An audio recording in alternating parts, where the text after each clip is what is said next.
በስመ አብ ወወልድ ወመንፈስ ቅዱስ አሐዱ አምላክ አሜን። ቸሩ መድኃኔዓለም ፈጣሪያችን ከዚህ ሰዓት ከዚህ ዕለት ያደረሰን ቅዱስ ስሙ የተመሰገነ ይሁን። እንዴት ሰንብታችኋል?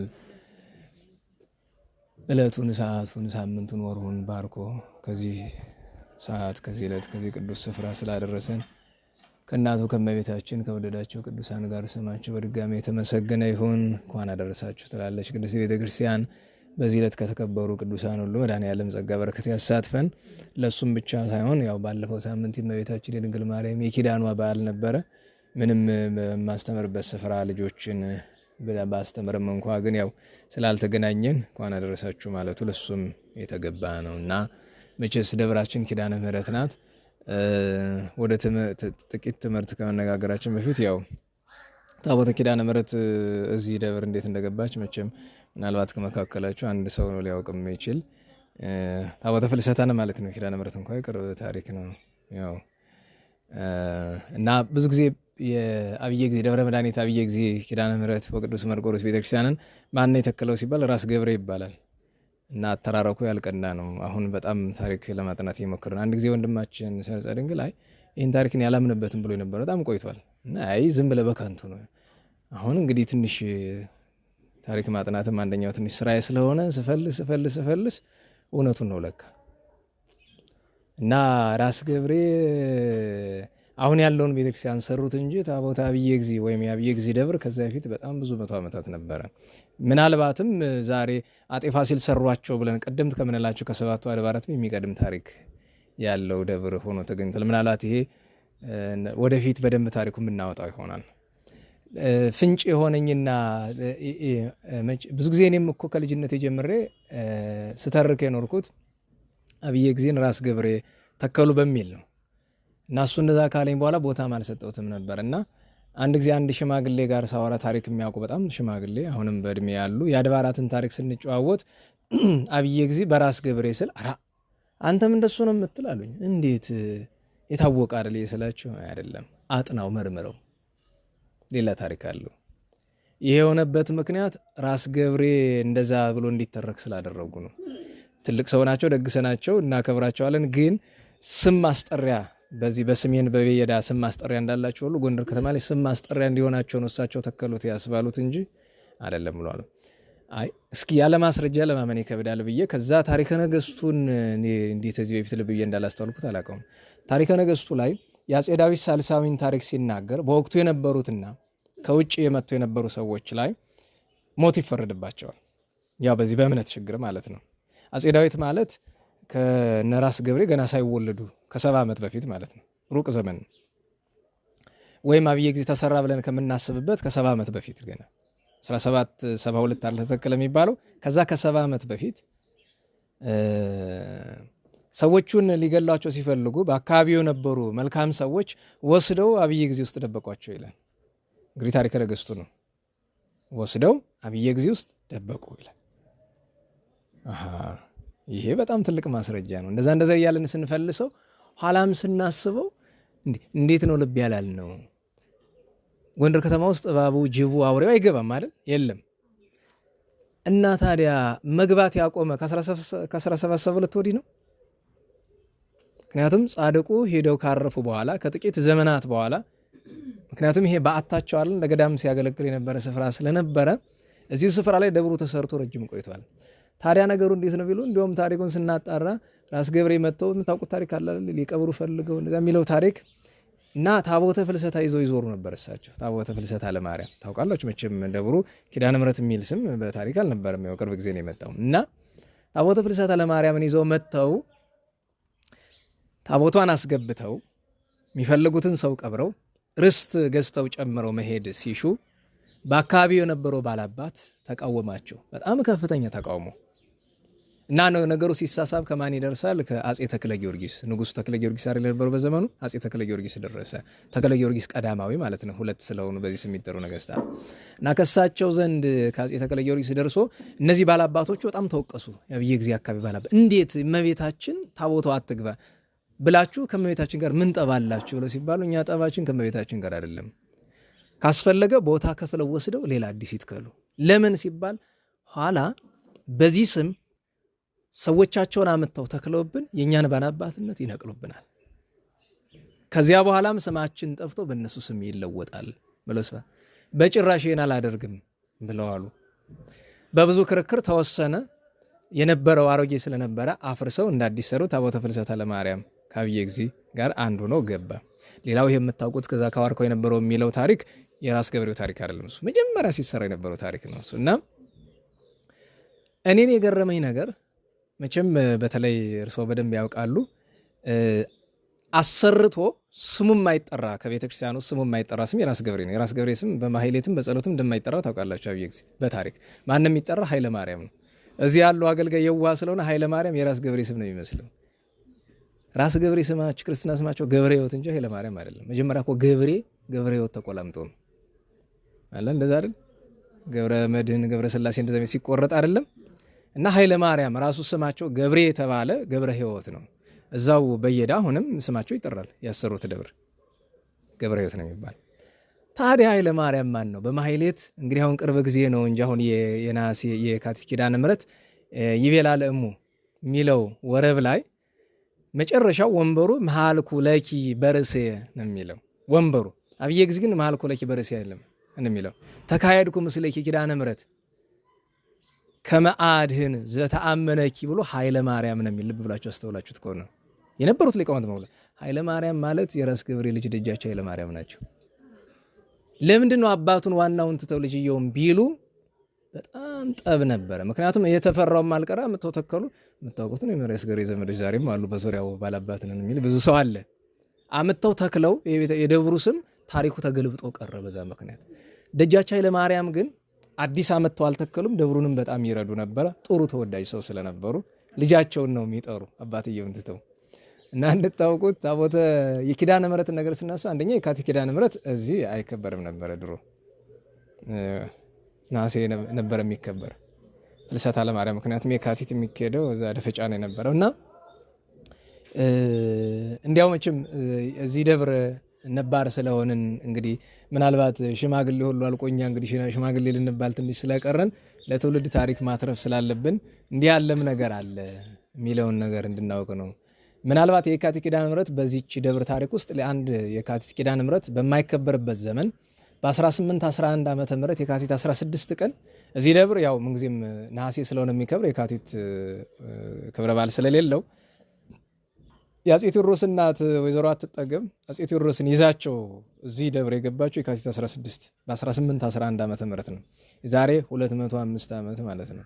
ይዛቸው የገባቸው ክርስትና የሚያነሳላት አጣ ብዙ ቦታ ተገፍታ ያው ገዳዮች እያሳደዷት እና ክርስትና የተነሱ የካቲት 16 ቀን እዚሁ ነው። ቦታዋም ታውቋታላችሁ። ያቺ ሾላ ያለችበት ወስመ ጥምቀቱ ገብረ ኪዳን አይደል የሚባል ክርስትና ስማቸው ገብረ ኪዳን። በማህሌት አንዳንድ ጊዜ ያነሷቸዋል። እንድታውቁት በማህሌት በቋሚነት የሚነሳ እዚህ የሁለት ሰው ስም ነው። ይህ ማለት ከጥንት ጀምሮ የነበረ እስካሁንም ያለ ሁለት ነው በማህሌት የሚነሳ ኃይለ ማርያምና ወለተ ሚካኤል። ወለተ ሚካኤል ደግሞ እቴጌ ጣይቱ ናት። እቴጌ ጣይቱ አባቷ ብጡል ይባላል። የብጡል አባት ኃይለ ማርያም ነው ማህሌት ላይ የሚጠራው። የኃይለ ማርያም አባት ራስ ገብሬ ናቸው። ስለዚህ ገብሬ ኃይለ ማርያምን፣ ኃይለ ማርያም ብጡልን፣ ብጡል ጣይቱን ይሆናል። ያቺ የብር መስቀል ታስታውሻት እንደሆነ የብር መስቀል ላይ ጽፋለች አይደል? ዘመስቀል ዘእቴጌ ጣይቱ ብርሃን ዘኢትዮጵያ የምትል አለች። መታዚ የብር መስቀል የአባቴ ታቦት ብላ መታዚ በአድዋ ጦርነት ጊዜ ስለተስላ አግብታ ሄዳለች። መስቀሉ ላይ ያለው ጽሁፍ የብር መስቀሉ ያቺ በጣም ሁለት የብር መስቀል አይደል ያለን ዋና አንደኛው ትንሿ አለች። አንደኛው ትልቁ ድሮ የክብረ በዓል ይወጣ ነበር። አሁን የማይወጣው ቅርስ ተብሎ የተቀመጠው እሱ መስቀል ዘእቴጌ ጣይቱ ብርሃን ዘኢትዮጵያ ወለቱ ለራስ ገብሬ። ይህ መስቀል የኢትዮጵያ ብርሃን የተባለች የጣይቱ መስቀል ነው ብሎ እሷም የራስ ገብሬ ልጅ ናት ይልና ብእሲቱ ለዳግማዊ ምኒልክ ንጉሠ ነገሥት ዘኢትዮጵያ የኢትዮጵያ ንጉሠ ነገሥት የዳግማዊ ምኒልክ ሚስቱ ናት ብሎ ዘወሀበቶ ለአባ አብየ እግዚእ በ1888 ይላል። አቡነ አብየ እግዚእ ሰጠች። አሁን ብዙ ጊዜ እጃችን ላይ ያለው ነገር ልብ አንለው። ልጁኛ ይሄን ሁሉ አስታውሰዋለሁ። ሕፃኑ ይዘነው ስንወጣ ክብረ በዓል ላይ ትዝ ይላችሁ ይሆናል እንጂ ከዛች መስቀል ውጭ ሌላ ሊዝም ያችኑ ይዤ ነው የምዞር እና ሲመስለኝ ይሄ ነገር ግምጃ ቤት ሊሆን ነው መሰል ከማኖሪያ ለሱ ነው መሰል የታሰበው። ከሆነም አይ እንደው ሸጋሸግበት እንደሆነ ብዬ ነበር። አይ ሌላ ሙያ ተይዞበታል ተባለ፣ ትቼዋለሁ። እሺ ወደ ትምህርታችን እንመለስ። ለሁሉም አንዱ ታሪክ ይሄ ነው። እንግዲህ ወደፊት ዝርዝሩን እንነጋገራለን። አብየ ጊዜ በማን ተተከለ እንደዛ የሚለውን እና ይሄ እንደ ማንሻ ይባላል። መቼስ ከትምህርቱ ማንሻው ነው የሚበዛብኝ። እኔ ዛሬ ደገኛ ጻድቅ አባታችን ቅዱስ አጋቢጦስ በዓለም አቀፍ ደረጃ በጣም የሚታወቅ ቅዱስ ጻድቅ ጳጳስ ነው። በቤተክርስቲያናችን አንዳንድ ቅዱሳን የተለየ ስም ይሰጣቸዋሉ። በእንግሊዘኛቸው ወንደር ወርከር ይሏቸዋል። እኛ በግዕዙ ገባሬ መንከራት፣ ገባሬ ታምራት እንደሚባለው ወይም ድንቅ አድራጊው እና ቅዱስ አጋቢጦስ ገድሉም የተለየ ነው፣ ታምሩም የተለየ ነው። ዛሬ ቤተክርስቲያን የምታከብረው እና ዛሬ ግጻዌ የሰራቸው መስባኮች እንዳሉ ነው። እንግዲህ ግጻዌ ብዙ አይነት ግጻዌ ነው ያለ፣ በየስፍራው አለ። ለምሳሌ አንዳንድ አድባራት የራሳቸው ግጻዌ ይኖራቸዋል። ለምሳሌ አሁን የአብየ ጊዜ የመርቆሬዎስ ኪዳነ ምሕረት ማሕሌት ሲቆም የነግህ መስባክ ይሰበክ የለ፣ ከዛ ወንጌል ይነበብ የለ፣ ያ ከግጻዌ አይደለም የሚወጣ፣ የራሱ የደብሩ ግጻዌ ነው አባቶቻችን የሰሩት። የፍልሰታ ጊዜ መስባኩም ምንባቡ የራሱ የደብሩ ነው፣ ታወቀ ነው። እና የዛሬ ግጻዌያችን የሚለው ሐመደ ከመእክል ቀማይኮ መዝሙር 101 ዳዊት ትደግማላችሁ ብዬ ተስፋ አደርጋለሁ። ዳዊት ጸልዩ እንደው ማለት ጊዜ ይወስድብናል ብሎ መስጋትም አይታየኝም። እኔ ሰዎች ዳዊት ሳይጸልዩ ውዳሴ ማርያምና ዳዊት ሳይጸልዩ ሌላ ትርፍ ብዙ ጸሎት የሚጸልይ ሰው አለ። ለምንድን ነው ዳዊት ማጸልይ ሲለው ሌላው ጸሎት አላዳርሰኛል። አሃ እንዴት ያለ ነገር ነው? አዎ ማለት አንተ ሀፍረተ ስጋን ሳሸፍን በዛ ማዶ ያለ ሌላ የራቁት ሰው ያሳዝንሃል እንዴ? እንዴት ብሎ መጀመሪያ የሚቀድመው ነገር አለ። እኛ ራሳችን በዳዊት ሳናለብስ ምክንያቱም ነቢያትም ዳዊት እንድንጸልይ አዘዙን፣ ሐዋርያትም ያዘዙ ዳዊት ጸልዩ ነው፣ ሰለስቱ ምዕት ያዘዙ ዳዊት ጸልዩ ነው። መጽሐፍ በሙሉ ዳዊት ጸልዩ ነው የሚለው። ኋላ ደግሞ ውዳሴ ማርያም ከተደረሰ በኋላ ደግሞ ውዳሴ ማርያም እና ዳዊት። እመቤታችንም ከጸሎት ሁሉ ማንን ተወጅ ቢላት ልጄ ዳዊት ቢደግሙለት ይወዳል፣ እኔ ደግሞ ውዳሴና ቅዳሴን ቢደግሙልኝ ይወዳለሁ ብላለች። ለአንድ ቅዱስ ባሕታዊ ይባላል አይደለም? እና ዳዊት መጸለይ ጥሩ ነው። ከዳዊት ደግሞ በጣም እንዲያው ሁሉም ልዩ ነው፣ ግን ማሕሌት ሲጀመር ክብረ በዓል ወይም ወርሃ በዓል የሆነ እንደሆነ ስቡህ ተብሎ የሚጀመር ማሕሌት ከሆነ የሚጀመረው በዳዊት መዝሙር ነው። ምንጊዜም የትኛውም መዝሙርን በሉት ማሕሌት ያለ ዳዊት የለም። እና ክብረ በዓል ወይ ወርሃ በዓል የሆነ እንደሆነ ማሕሌቱ ስቡህ ተብሎ የሚጀመረው የስቡህ ማንሻ መዝሙረ ዳዊት 101 ቁጥር 1 ናት። እሷም ስማኒ እግዚኦ ጸሎቴ ሃሌሉያ፣ አቤቱ ልመናዬን ስማኝ፣ ወይብጽሕ ቅድሜከ ገአሬ ሐዘኔ ጩኸቴ ወደ አንተ ይድረስ፣ ወይትምጥ ገጸከ እምኔ ገጸ ምሕረትህን ከኔ ወዲያ አትመልስብኝ፣ በዕለተ ምንዳቤ አጽም እዝነከ ሀቤ፣ በመከራዬ ቀን ጆሮህን ወደ እኔ አዘንብለህ አድምጠኝ፣ አመለ ተጼዋዕከ ፍጡነ ስምዓኒ፣ ስምህን በጠራው ቀን ፈጥነ ስማኝ። እነዚህ 5 አንቀጾች እነዚህ 5 አረፍተ ነገሮች ሳይባሉ ስቡህ አይባልም። እዚያ በኋላ ነው ስቡህ የሚባለው። እና ይህን ማንሻውን ስትመለከቱት ገና መዝሙር 101 ስትመለከቱት ርዕስ አለው ከላዩ ላይ እና ጸሎተ ባሕታዊ ይላል። የብቸኛ ሰው ጸሎት፣ የባሕታዊ ጸሎት ይላል። ሶበ ይትክዝ ሐዘን ሲጸናበት፣ ወይ ክኡ ቅድመ እግዚአብሔር ስእለቶ ልመናውን በእግዚአብሔር ፊት ሲያቀርብ ይላል። ከአዋ ፈሰሰ ይመስላል፣ ግን ያው አቀረበ ተብሎ ይተረጎማል። እና ስማኒ የስማኒ አንቀጽ መዝሙር 101 ቁጥር 1 ላይ ስማኒ እግዚኦ ጸሎቴ ብሎ ጀምሮ ቁጥር 9 ላይ ነው ቅድም ያልኳችሁ አለች። ሐመደ ከመ እክል ቀማይኩ፣ አመድን እንደ እህል ቃምኩት በላሁት፣ ወስቴኒ ምስለ አንብየ ሰተይኩ፣ መጠጤንም ከእንባዬ ጋር ጠጣሁት ይላል ቅዱስ ዳዊት። ይህን ያለበት ምክንያቱ ለጊዜው ዳዊት ተነሳሂ ነውና እንደ ሰውነቱ ድቀት አግኝቶት የጉልማሳ ሚስት ነክቶ እግዚአብሔር ተጣልቶት ንስሐው ጽኑ አይደል? የዳዊት አባቶቻችን የዳዊት ኃጢአቱም ጽኑ ነው፣ ንስሐውም ጽኑ ነው። ኃጢአቱም አንዲት አይደለች፣ ምን ነው ጽኑ ተባለ ቢሉ ወዳጅ ሲበድል ይከፋልና ዳዊትን ያህል የእግዚአብሔር ወዳጅ ባልተጠበቀው መንገድ ወድቆ ተገኝቶ ኋላ ግን ንስሐው እስካሁን ድረስ እንዲያው ዳዊትን በንስሐ የሚተካከለው አዳም ብቻ ነው። የአዳም ንስሐው ጽኑ ነው። ችግሩ በአዳም ኃጢአት ዓለም ሁሉ ስለተጎዳ ነው ንስሐው ጽኑ የሆነ። ዳዊት ግን በእሱ ኃጢአት የጎዳው ሰውም የለው ራሱ ነው። እና ቅዱስ ዳዊት በዘመኑ ሁሉ ሐመደ ከመ እክል ቀማይኩ አመድን እንደ እህል በላሁት ብሎ መናገሩ ስለምን ነው ቢሉ በንስሐ ውስጥ እያለ የረባ ምግብ አይበላም ነበር። አሰሱን ገሰሱን አፈራፈር የሚለውን ምግብ ነበር የሚበላ አመድ የሚለውና ያው ዞሮ ዞሮ አፈር ከመብላት ነው ቆጥሮ ሲል አንድም ሐመደ ከመ እክል ቀማይኩ አለ አመድ ነስንሼ አመድ አንጥፌ እተኛ ነበረ ሲል ነው። ዳዊት ምኝታው ሲያዝን ሲያለቅስ አመድ ነስንሶ እዚያ ላይ ይተኛ ነበረ። ምነዋ ንጉሥ አይደለ ለምን ይቅርብህ ብለው እንደ መከዳ ያለ እንደ ዙፋን ያለ አመተውለታል። በእጁ ደገፍ ይልበታል እንጂ አይቀመጥበትም ነበረ። ራሱ ላይ አመድ ይነሰንስበታል፣ መሬቱ ላይ አመድ ይነሰንስበታል። ይሄ ምን ይባላል? ፍጹም ንስሐ፣ ፍጹም ንስሐ። ከዚያ ቀጥሎ ምን አለ? ወስቴኒ ምስለ አንበኤ ሰተይኩ መጠጤንም ከንባ ጋር ጠጣሁት። ማለት ምጠጣው ውሃና እንባው ተቀላቀለብኝ አለ። በምን ምክንያት ቢሉ በሁለት ምክንያት። አንድ እንባዬን ጠጣሁት አለ። እንባ ሲወርድ በከንፈር አድርጎ ወደ አፍ ይገባል፣ ጨው ጨው ይላል፣ ይመራል። ሁለተኛ ውሃውን እጠጣለሁ ብሎ ሲል ጾሙን ሲፈጽም ጠብ ጠብ ብሎ አሮ ተቀላቅሎ ይጠጣዋልና ይሄም ፍጹም ንስሐ ነው ብለው አባቶቻችን ተርጎማል። ይሄ በጥሬው ሲተረጎም ነው። ወደ ሌላ ታሪክ ስንሄድ ቅዱስ ዳዊት ይህንን የተናገረው ለትሩፋን ነው። ትሩፋን ማለት ኃጢአት አትስሩ ብሎ ነቢያት መክረዋቸው አልሰሙ ብሎ ናቡከደነጾር መጥቶ ያጠፋቸው ናቸው። ወስዶ ማርኮ ባቢሎን ወስዷቸዋል። እና እነሱ ለካ ዳዊት የተናገረው ስለዚህ ነበር ብሎ እችን ጠዋት ማታ 80 ጊዜ ጸሎቴን እያለቀሱ ትሩፋን ይጸልዩት ነበረ።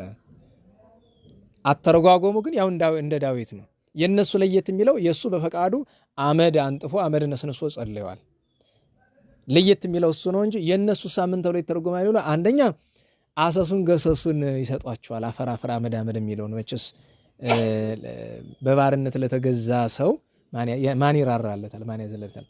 ዋናው ምክንያት ግን ማርከው ወስደው ግዳይ ሲጥሏቸው አመድ ላይ ነው የጣሏቸውና በአፋቸው በፊታቸው አመድ ቅመው ተነስተዋል። ሐመደ ከመ እክል ቀማይኩ ብሎ ዳዊት የተናገሩት ትንቢት ደርሶባቸዋል።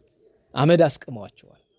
ሐመደ ከመ ወስቴን ምስለ አንበኤ ሰተይኩ እንቤንም ከውሃ ጋር ጠጣሁት ያው ነው፣ ትርጉሙ አይለወጥም። ይሄ እንግዲህ እነሱ የደረሰባቸው መከራ ነው። ወደ አዲስ ኪዳን ታዲያ ዛሬ ለምን ይሄ ይሰበካል ብሎ የሚጠይቅ ቢኖር በየዓመቱ እንዲህ እያልኩ ባስተምር እወዳለሁ። እችን ርዕስ ለምን ቢባል ይሄ ነገር ዳዊት ስለ ራሱ ስለ ትሩፋን ብቻ አይደለም ስለ ቅዱስ አጋቢጦስ ተናግሮታል እላለሁ እኔ። ለምን ቢባል ቅዱስ አጋቢጦስ የተወለደ ታናሽ እስያ በሚባለው ስፍራ፣ ታናሽ እስያ ማለት የዛሬው ቱርክ ነው። ቱርክ ስንት ቅዱሳን የነበሩበት ስፍራ ነውና ወላጆቿ ተወልደው አሳድገውታል። ያ ዘመን ዲዮቅልጥያኖስና መክስሚያኖስ የነገሱበት ዘመን ነውና በጎ ስራ ከተማረ በኋላ ወላጆቹን ተሰናብቶ ገዳም ገባ። ገዳም ገብቶ የገባበት ስፍራ ላይ አበው እንደሚጋደሉት ያለ ገድል መጋደል ጀመረ። እየቆየ ግን ተግባር ቤት የሚባል ታውቀው የለ ገዳም ምግቡ የሚሰራበት እና እሱ ስራው ተግባር ቤት ነው። ተግባር ቤት ውስጥ ነው የሚሰራ። ያ ማለት ለአበው ምግብ ያዘጋጃል። እና እዚያ ምግብ ሲዘጋጅ ምግባቸው ሽምብራ ነው። እንግዲህ እንዳሰራሩ ነው። በሀገራቸው እንደሚሰሩት ይሰሩታል፣ በሀገራችን እንደምንሰራው እንሰራዋለን ሽምብራውን። ታዲያ ያው ለአበው ከመገበ በኋላ እሱም ይመገባል። ኋላ ግን አንድ ነገር ቅር አለው። እንዴት እኩል ከአባቶች ጋር ነው ይመገባሉ? እና እነሱ የሚበሉትን እንዴት ነው ይበላሉ? ለኔ እነሱ የሚመገቡት አይገባኝም ብሎ ሽምብራውን ከገለባው ይለየውና ሽምብራውን ሰርቶ ለነሱ ያቀርባል። እሱ ገለባውን ብቻ ይበላል። እንግዲህ ገለባ የሚበላ እንስሳ ነው አይደለም? ሰው ግን አባቶቻችን እንደነ አባ ጴጥሮስ ዘሀገረ ጠራው ሳር እየበሉ ኖሩ የሚባሉ አሉ። እንደነ አባ ሳሎሲ ያሉ ገለባ በየበላ ይኖር ደግሞ አጋቢጦስ ነው። ልብ በሉ አበው ምን ይላሉ? ይሄ ትትና ዳሩ አንዱ ይሄ ነው። ለምሳሌ ጳጳስ የሚለብሰውን ቆሞስ፣ ቆሞስ የሚለብሰውን ቄስ፣ ቄስ የሚለብሰውን ዲያቆን፣ ዲያቆን የሚለብሰውን አናጉልስጢስ አይለብሰውም። ዛሬ ግን ሁሉ ተቀላቅሏል። በሙሉ መነኮሳት ተመልከቷቸው የሚለብሱት የጳጳሳትን ልብስ ነው። ያለ ልጅ ሰፊው ውስጥ ቀይ ያለው ድርብርብ ያለ ነው። እንደውም አንድ ሊቅ አሉ የንታ ኃይለ ማርያም የሚባሉ አንድ ትምህርት እያስተማሩ በጽሁፍ የጻፉትን እያነበብኩኝ ነበር እና በቅዳሴ ጊዜ እኔ እዚህ በፊትም ተቃውሞ ተናግሬ ያለው ሰሚ ስላላገኘው ነው። ቅዳሴ ጊዜ አድኅኑ አርሥቲክሙ ሀበ እግዚአብሔር ወይም ቅድመ እግዚአብሔር አምላክነ ብሎ በደገብሩ ካህን ከመይባረክሙ ወይም ከመይባረከነ ይላል እና ቅርብ ጊዜ እንኳ ላይባል ይችላል። ግን ቀስ ቀስ እያለ ከገቡ ስህተቶች መካከል አንደኛው ጳጳሱ የመጣ እንደሆነ በደ ብፁዕ ጳጳስ ይላል። የለ መጽሐፉ አይል። ማንም ቢመጣ ፓትርያርኩም ቢመጡ ምንድነው የሚባለው? በደ ገብሩ ካህን ነው። ካህን አይደሉም። በነገራችሁ ላይ ካህን ማለት እኔንም ይመለከታል፣ ከኔ በታች ያለውን አናጉንስጢሱንም ይመለከታል፣ ከኔ በላይ ያለው ቄሱንም ይመለከታል፣ ከሱ በላይ ያለውን በሙሉ ደረጃ። ካህን ማለት እኮ የወል ስም ነው፣ የወል ስም ነው። ታዲያ በደ ገብሩ ካህን ብሎ ለኔ ማለት ይችላል? እኔማ የመባረክ ስልጣን የለኝም። በዚያ አድንኑ አርሥቲክሙ ሲል ከቅስና ጀምሮ ወደ ላይ ባሉት ማዕረግ ያሉት ናቸው። ኋላ እንዲያውም ብዙ ጊዜ አይታችሁ ከሆነ በደ ገብሩ ሊቀ ጳጳስ፣ በመጀመሪያ ደረጃ እኔ ሊቀ ጳጳስ የሚባል አላውቅም ኢትዮጵያ ውስጥ። ሊቀ ጳጳሳት አንድ ነው ያሉት፣ እሳቸውም አቡነ ማትያስ ናቸው። ሌላው በሙሉ ሊቀ ጳጳስ የሚባል እንዲሁ ተወድሶ ከንቱ ፍለጋ ነው። ምክንያቱም አንድ ሰው ሊቀ ጳጳሳት ነው እንጂ ሊቀ ጳጳስ ምንድን ነው ትርጉሙ? ሊቀ ጳጳስስ በስሩ ጳጳሳትን የሚያስተዳድር ካልሆነ ሊቀ ጳጳሳት አይባልም፣ ወይም ሊቀ ጳጳስ አይባልም። ምንድን ነው ስማቸው? ጳጳስ ነው በቃ። ሊቀ የሚባል ነገር የለም። ምንድን ነው? ለምሳሌ ሊቀ ዲያቆን ይባላል። አሁን አንዳንዱ ሰው እንደ ቀልድም እንደምን ብሎ ሊቀ ዲያቆን እንዴት ያደርግልህ ሄድ ምን ይላል ደግሞ? መጀመሪያ ላይ ሹመቱ የለኝም ካለ ደግሞ ስሙ ሊቀ ዲያቆናት ነው። ሊቀ ዲያቆን አይደለም። ሊቀ ዲያቆን ምን ማለት ነው? አንዳንድ ጊዜ በእርግጥ ነጠላ ለብዙ ብዙ ለነጠላ የሚያገለግልበት ጊዜ አለ። ያም ከሆነ በዲያቆናት ላይ ካልተሾመ ሊቀ ዲያቆን ሊቀ ዲያቆናት ሊባል አይችልም። እኔ በስሬ ምን ዲያቆን አለኝ? ምንም። ስለዚህ ስሜ ምንድን ነው? ዲያቆን። በስሩ ሌላ ጳጳስ የሚያስተዳድር ካልሆነ ምንድን ነው? እሱ ጳጳስ ነው። እና በደ ገብሩ ሊቀ ጳጳስ ነህ ብሎ ቢናገር ታው ብፁዕ በል። የምን ገብሩ ነው? እና ታዲያ የእግዚአብሔር እኩያው ናቸው? ገብሩ አይደሉም? ጳጳሱ አገልጋይ አይደሉም? ብፁዕ በል። ኦሮዳ ገባ ነው። እና በጣም እስካሁን ድረስ ሌላ ሰው ደፍሮ ሲናገር አላየሁም። እሳቸው የጉባኤ የቦሩ ሜዳ መምህር የነበሩ ደገኛ መምህር ናቸው። እሳቸው እንደዚህ ተናገሩ። በደ ገብሩ ካህን ነው የሚባል። አሁን ምን ተለመደ? ጳጳስ የሚለውም ቀረና ደግሞ እኛ ስለምን ይቅርብን ነው መሰለኝ ቆሞስ እዚህ ራሱ ይባላል። እንዲያውም እኒኛው አባት እኒኛው መነኩሴ እባካችሁ ከዚህ በኋላ አልገባም እንዲህ ካላችሁኝ አሉ። ለምን? እውነት ስራ አጠንቃቂ ናቸው እኒህ መነኩሴ፣ እሳቸው ጥሩ ናቸው። ሌሎቹ ግን ሲባሉ ዝም ነው የሚሉ። በደ ገብሩ ቆሞስ ምንድን ነው ቆሞስ? እና ካህን መባል እንደመናቅ በደ ገብሩ መምህር ምናምን እያስባሉ ደግሞ። እንዲያውም አንድ ጊዜ በዚህ በመካከለኛው ኢትዮጵያ ውስጥ አፄ ኃይለሥላሴ ቆመው ያስቀድሳሉ። አንድ ደብረ ላይ ቆመው ያስቀድሳሉ እና ዲያቆኑ በሱ ቤት በቃ ትልቅ ሙያ ሰርቶ ሞቷል። መቼስ ተበላሽተን የለ አሁን ስርዓተ ቅኔ፣ መቼስ የቅኔ ትምህርት በጣም ብዙ ደጋግ ሊቃውንት የእውነት ይዘውት እንዳሉት ሁሉ መቼስ በየአደባባዩ መዘላለፊያና መመሰጋገኛ ሆኖ እንደውም በሌለ ነገር በማይመጥን ነገር የቅዱሳንን ስም ተርታ ሰው እያስገቡ ሁሉ ወረብ ሁሉ እንኳን ቅኔው ብቻ ሳይሆን እና በደ ገብሩ ኃይለ ሥላሴ ከመይባርክሙ ብሏል። ከቅዳሴ በኋላ አስጠርተው ቀጡት። ራሳቸው ንጉሷ ቀዳማዊ ኃይለ ሥላሴ ቀጡት። እንዴት ብትደፍር ነው? ምክንያቱም ክህነት የላቸውም፣ ምእመን ናቸው እሳቸው። እሱ ብቻ አይደለም፣ በነገራቸው ላይ መቼስ ሰው ደካማም ጠንካራም ጎን ይኖር። በእንደዚህ አይነት ይሄንን ባያደርጉ ኑሮ በቃ እግር ተበላሽተው ነበር። እሳቸው አንድ ጊዜ ቅዳሴ በዚህ በጎጃም ምድር እያስቀደሱ ከዚያ ከስደት ቆይተው ሲመጡ ካህኑ አሃዱ ሲል ሲሰሙት አቤት አቤት ነጎድጓድ ድምፁ በጣም እንዲሁ የሚያምር ተገረሙ። እንዴት ያለ ቄስ ነው! በጣም ተገረሙ። አሁንም ንስግድ ሲል ወንጌል ብሎ ሲል እንዴት ያለ! ኋላ ንፍቁ ካህን አቀበለውና ባርክ ወንጌለ ወይም ባርክ ነገረ ዘወንጌለ ቅዱስ ማቴዎስ ረድከ ሐዋርያከ ለክብረ መንግስት ከይደሉ ስባይ ወትረስ ከላለም አለማልና ይህ ሁሉ በቃል የሚጠና አይደል? ወንጌሉ እንዴት አድርጎ ያንብቡ? ለካ ንባብ አልተማረም፣ ዜማ ብቻ ማለት ነው። በጣም አዝነው ይሄ ነጉዶ ሳይዘንብ ይቅር ብሎ አሉ። እችን ማን ይሰማል? ንፍቁ ቄስ። ንፍቁ ካህን እችን ሰምቶ በር አገኘው ብሎ ነው። ኋላ ቅዳሴ ማርያም ነበረ። ቅዳሴው እንዴት አድርጎ ያንብበው እና ጸሎተ ሃይማኖት ወንበል ጸሎተ ሃይማኖት ካለ ንግባይ ካበንተ ነገር ብሎ እና ወይዚኒ ይንስስ አብያቲው ወይነጠናቀቅ ማይመቅቲው የሚለውን ወይነጠናቀቅ የሚለውን እንዴት አድርጎ ይበሉ ቢሮ እምቢ ስለ እንተናነቅ ብሎታል። ንፍቁ ካህን እዚያው ነው እመቤቴን ስትወጣ እንገናኛለን ለመተናነቁማ ይለዋል። ይህን ማን ይሰማሉ? ንጉሱ። ንፍቁን ካህን ከቅዳሴ በኋላ ጠርተው ስተቱን የጀመርኩት እኔ ባልሆንኩ ኖሮ ዛሬ አልምልህም ነበር። ለምን እሳቸው ቅዳሴ ላይ ነጉዶ ሳይዘን ይቅር ብሎ ጨዋታ የሚመስል ነገር ተናግረዋል። ያችን በር አግኝቶ ነው። ድጋሚ ግን እንዳይ ሲሆን በንባብ ታግዘዋለህ እንጂ እንዴት እንደዚህ ብለህ ትመልሰለታለህ ብለዋሉት ይባላልና ሌላ ነገር ጠርቶ ነው ወደዚህ ያመጣኝ። ለሁሉም ይህንን ነገር ያመጣሁት አለባበስም አመጋገብም እንኳ ደረጃ ነበር ስለማክበር ስለ አክብሮ እኛ መሐራ ውስጥ ስናድግ መቼም መሐራ ስንል ይህንን የሚሰማ ሰው ያው መቼም ቄስ ወዳም ነው መሐራ ዛቂ ምናምን ነው የሚለን ችግር የለውም። ወዳሙነን የበላ ነውም የለ እግዚአብሔር በሚያውቀው ደግሞ የድሮ አባቶች እናቶች ይበሉን ያበሉን እንጂ ዛሬ ሰው ለራሱ ይብላ እንጂ ደግሞ እውነተኛ በቀደም ተበሳጭ ተናገር ያለው ሰውን መሐራ ዛቂ ምናምን እግዚአብሔር ቸር ነው። ምመኑን ምን ቀልቦኛ አይደልን ዛሬ በማህበራችን በየቀኑ ለ50 ለ60 ለ100 ነዳያን ምግብ እናዘጋጀል። ይሄንም ያዘጋጅ ማን ነው? እኛ አገልጋዮች አይደል? ካህናት አይደለም እናዘጋጀው? እኛ እኮ ምመኑን እየቀለብን አይደል ያለ ነው።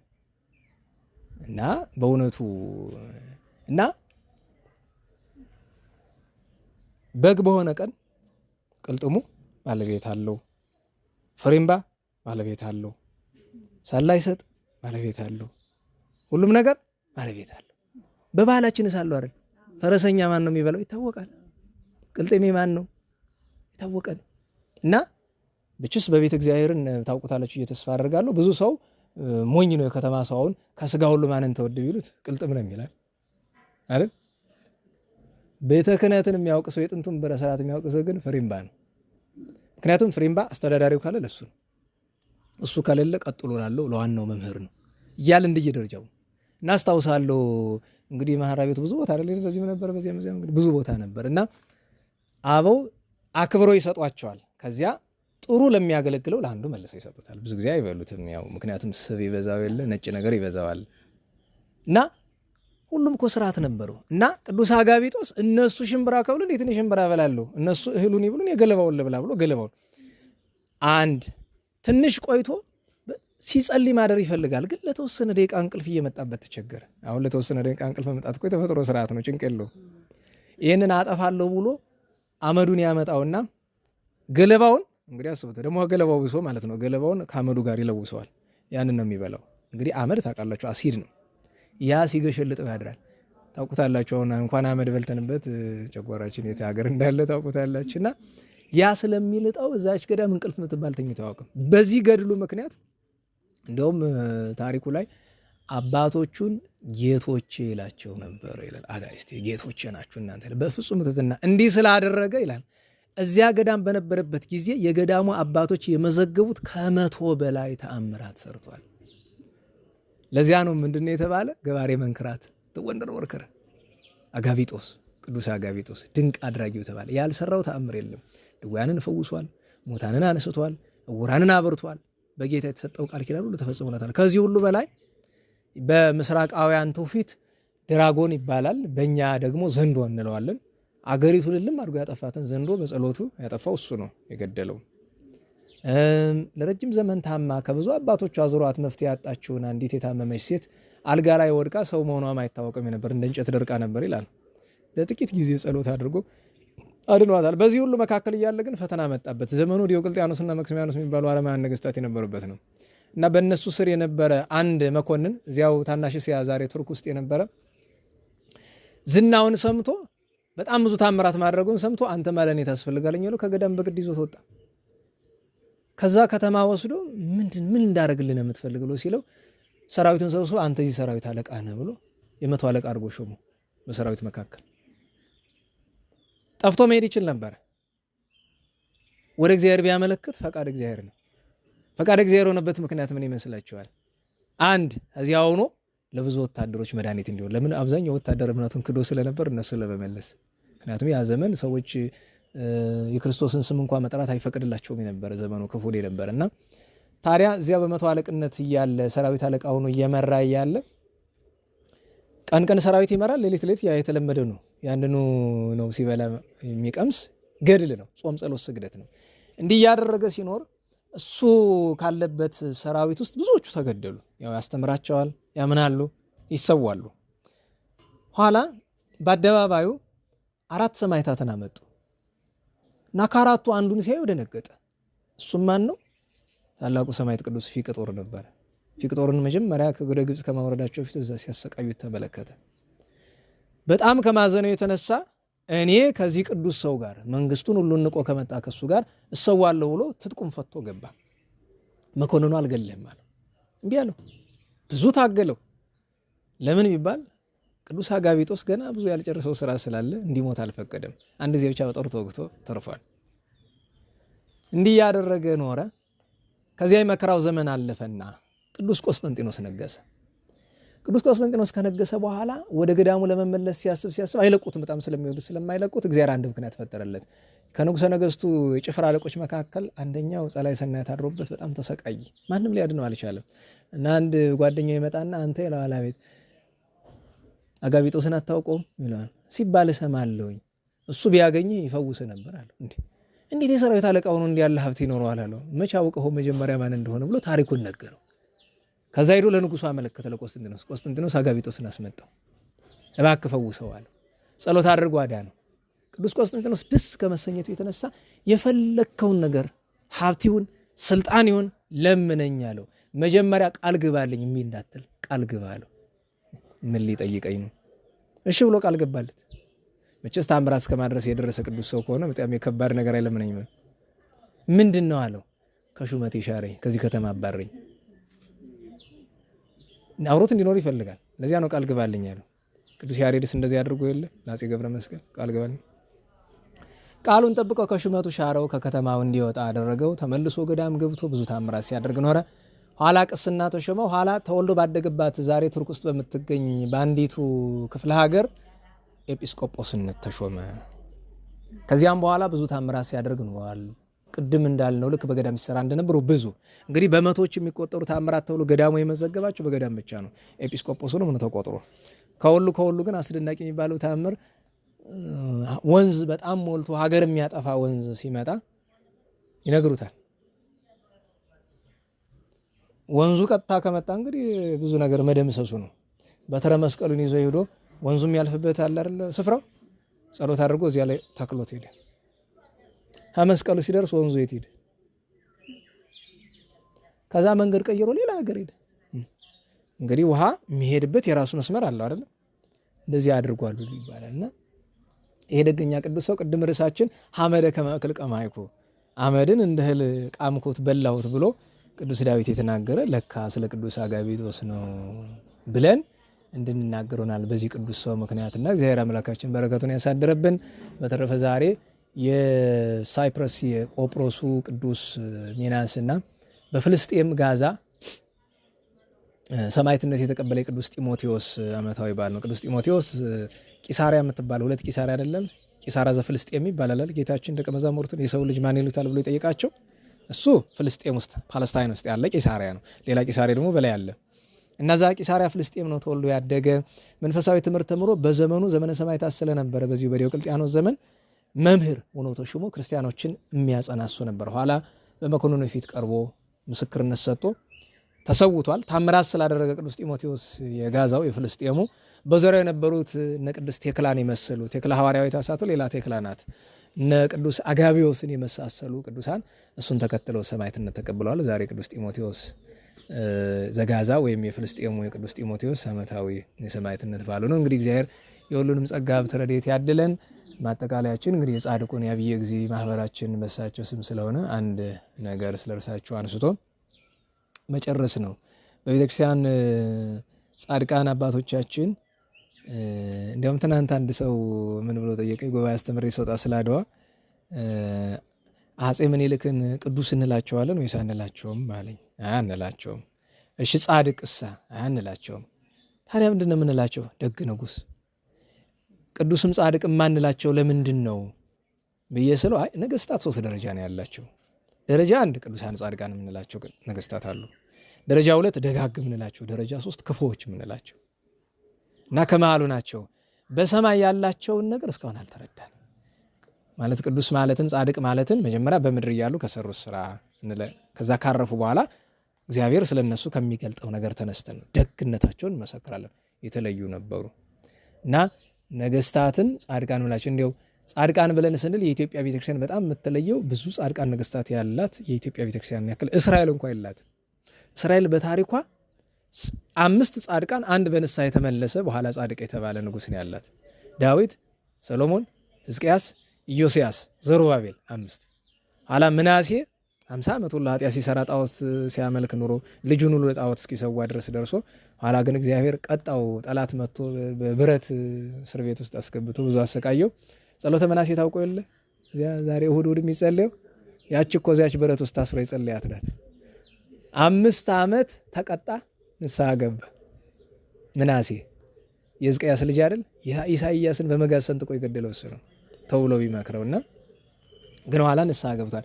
እስራኤል እንኳ ከ5 በላይ ከ6 በላይ ጻድቅ የላትም። እስራኤል እንኳ በታሪክ ሮምን ብንሄድ በምስራቁም በምዕራቡም ብናየው በህንድም በግብፅም ብንመለከት እንደ ኢትዮጵያን ያክል አይኖርም። ብዙ ጻድቃን ነገስታት አሉን ነው። ወደ እኛው እንመለስና ወደ አባታችን ወደ ጻድቁ አብየ ጊዜ እንደው አንዱ እየሳበኝ ነው። አባታችን አብየ ጊዜ ጻድቁ እንግዲህ በየጊዜው ታሪካቸውን ስለምናነሳ አንዳንድ ነገሮችን ያው ደግመን መልሰን መናገር ግዴታችን የሚሆንበት አጋጣሚ ይመጣል። የጻድቁ ነገር በእርግጥ ተተርኮ አልቅም፣ ታምራቸው በጣም ብዙ ነው። ግን የእርሳቸውን የጻድቁን 3 በላይ ለምውታን ሰለስቱ እስከ ይርያ ኃይለ እንደሚለው 3 ሙታንን አስነስተዋል። ገድላቸው ላይ የተጻፈው ነው። እንግዲህ ያ ለአብነት የተጻፈው ነው እንጂ ስንት እንዳስነሱ እሳቸው ነው የሚያውቁትና እግዚአብሔር። ይኸውም ያስነሱት 1 መኮንን ወደ ሐማሴን ይዘውት እየሄዱ ከዚህ ከጦርነት ከሸዋ ጦርነት ቆይቶ ወደ ሐማሴን ሲሄድ አስከሬን ይዞ ቃል ስላለብን በሀገር የቀበሩኝ ስላለ ብለው እንግዲህ አስቡት። ናታም ስላሳዘናቸው የእነሱ ድካም በሉ አስቀምጡት ብለው ጸሎት አድርሰው ያን የጸለዩበትን ጸበል ቢረጩት ብድግ ብሎ ተነስቷል። እሱም በህይወት ተከትሏቸዋል። መጀመሪያ ግን በእግሩ ከነሱ ጋር ሄዶ ሀገሩ ደርሶ መጥቶ ኋላ መንኗል ይባላል ያ መኮንን። ሁለተኛው ዲያቆን ነው። በጣም የሚወዱት ጥሩ አገልጋይ ነበርና ሞተ ቢባሉ አዝነው እንገንዘው እንቅበረው፣ ተው እንዳትገንዙት ተው ቆዩ ብለው ሄደው ሲያለቅሱ አድረው ተነስቶላቸዋል። ኋላ ደግሞ አንዲት በጣም የምታገለግላቸው መበለት ነበረች። በጣም እንዲያው ገዳሙ መቼስ አንዳንድ ሰው መታዘዝ ስጦታ የሆነው ሰው አለ። መታዘዝ እኮ በጣም ትልቅ ሀብት ነው። ነቢዩ ቅዱስ ሳሙኤል ለንጉሱ ለሳኦል እግዚአብሔር ሳኦልን የላቀውን አልታዘዝ ብሎ አይደለ እንዲያድርግ ሄደ ፍልስጤም ስትገባ እንዲያድርግ አለው እግዚአብሔር። እግዚአብሔር ምንድን ያለው? አጥፋ ያለው። ሄድና ኢሎፍላውያንን አጥፋ አለው። እሱ ግን ሄዶ ማንን ያህል አጋግ የሚባለውን የሰራዊት አለቃ አየው። ሲያየው ሲያምታታው አየ። እንዲህ ያለውን ጀግና ለምንድን ነው የምገለው? ልጄን አጋብቼ አንዱን አጥር አስጠብቀዋለሁ እንጂ ብሎ ይዞት መጣ። አጋግ ማለት ለእስራኤል ቁጥር 1 ጠላት እንደሱ የለም። እንደሱ ያለ ጠላት የላቸውም። ለምን ቢባል አጋግ የእስራኤል እናቶችን በሙሉ መካን አድርጓቸው ነበር። ለዚያ ነው መጽሐፍ ላይ በከመ አምከነቶን ኩናትከ፣ ያንተ ጦር የእስራኤልን ሴቶች እንዳመከነቻቸው ምክንተ ትኩን እምከ እምኔከ፣ ያንተም እናት ከአንተ የተነሳ መካን ትሁን ብሎ ነቢዩ ሳሙኤል ነው የገደለው። ካህኑ ነቢዩ ሳሙኤል ነው የገደለው። አባቶቻችን ምን ይላሉ? ሳሙኤል አጋግን፣ ፊናስ ክስቢና ዘንበሪን መግደላቸው እስራኤል ያጠመሙትን ከማቅናት ያጎደሉትን ከመሙላት እንጂ ነፍስ ከመግደል አልተቆጠረባቸውም ይላል። ለእግዚአብሔር ቀንተው ነው ያደረጉት። አጋግ እንዴት ነው ያመከናቸው ትሉ? አንደኛ የእስራኤልን ወንዶች በሙሉ ገሎ እስራኤል ሴቶች የሚያገባቸው አጥተው ነበር። አንድ ሁለተኛ ይገድልና ሴቶችን ሲያገኝ ወንዶችን ገድሎ ሴቶችን ሲያገኛቸው ይገላቸዋል። ገሎ ሊወለድ የነበረው ሴት ነው ወንድ ነው ብሎ ማህፀናቸውን ቀዶ እስከ ማየት ደርሷል። ይሄ አልበቃው ብሎ የእስራኤል ሴቶች ይህን አረመኔነትን ስለሚያውቁ አጋግ መጣ ሲባል ጽንሳቸው ይወርድ ነበር በቁማቸው። ይህን ሁሉ ያደረገውን አጋግን አይ ይህንስ አልገለውም ጀግና ነው ያገለግለኛል ብሎ ይዞት መጣ። ሳሙኤል ዘገር ነጥቆ ጦር ነጥቆ ሂዶ ሊገለው ሲል ምን አላሉ? መጽሐፍ ምን ይላል? አጋጊቤ ከመዝኑ ሞት መሪር። አጋግ ምን አለ? ለካ ሞት እንደዚህ መራራ ነው። ያን ሁሉ ሰው ሲጨፈጭፍ ኑሮ ሁሉም ሰው ቀኑ ሲደርስ እንደዚያ ነው። እና በምንድን ያመጣሁት ይሄን ሁሉ ወደ አብይ ጊዜ ልመድ ያቺ ምን አለው? ሳኦልን እንደዚህ አድርጎ ሲለው ሳሙኤል ምንድነው ያለው? ኢይሄይስኑ ሰሚ እምነሳዊ ማዳመጥ መስዋዕት ከማቅረብ አይበልጥምን? ኢይሄይስኑ ተአዝዞ እምሰባ አባግ የሰባውን መስዋዕት ከማቅረብ መታዘዝ አይቀድምም ወይ ብሎታልና በተለይ በገዳምና በቤተ እግዚአብሔር ታውቃላችሁ ዲያቆን መቼም ስራው መታዘዝ ነው። ሳይሉን መድረክ ላይ ወጥተን ያው የሚያዘንም የለ ብንታዘዝም ትዕቢተኞች ነን፣ ችግር ነው። እናቺ መመለት ሴት በጣም ታገለግል ስለነበረ አዘኑ። ከዚያ እንቅበር አሏቸው። አትቀበሩም አይሆንም። ለምን አሉ። አይ ልጸልይ ብሎ ገቡ። እሳቸው እየጸሉ እየመጡ ደጅ ማንኳኳት። አንዳንድ ሰው ቀልብ የሌለው ሰው አለ። ከዚያ ጻድቁን ልባት አድርገው ምን ሆናችሁ ልስላቸው፣ እኛ ከአስከሬን ጋር እናድራለን እንቅበር እንጂ አላቸው። ኢኮንኩኑ አነ ገብሩ ለእግዚአብሔር፣ እኔ የእግዚአብሔር አገልጋይ አይደለሁ ባሪያው አይደለሁ እና ብሎ አላቸው። በቃ ወደዚህ ሄዱ። ከዚያ ልክ ሌሊቱ ገና ሳይነጋ አፈፍ ብላ ተነሳች ከሞት። ወዴት ነበርሽ አሏት። በእግዚአብሔር ፊት ቆምኩ፣ ነፍሴን መላእክት አቆሟት። ከእግዚአብሔር ዙፋን ድምፅ ሰማው። ትግባ ይእቲ ነፍስ ሀበ ሥጋ በእንተ ገአሩ ወበካዩ ለገብሬ አብይ እግዚ፣ ወዳጄ አብይ እግዚ እያለቀሰ ነውና ይህች ነፍስ ወደ ሥጋዋ መልሱ የሚል ድምፅ ሰማው፣ ተነሳው አለች። እግዚአብሔር አምላካችን በጻድቁ ጸሎት እንግዲህ የሞተ ልቦናችን በቸርነቱ ያስነሳልን፣ የንጹሐንን በረከት ያሳድርብን። በፈቃድ እንጂ በግድ ከሚበላ አመድ መድኃኔዓለም በቸርነቱ ይሰውረን። በፈቃድ ቢያደርጉት ክብር ስለሚያስቀኝ ነው። ወስብሐት ለእግዚአብሔር ልዑል ወለወላዲቱ ድንግል ወለመስቀሉ ክቡር ዕፀ ሣህል አሜን።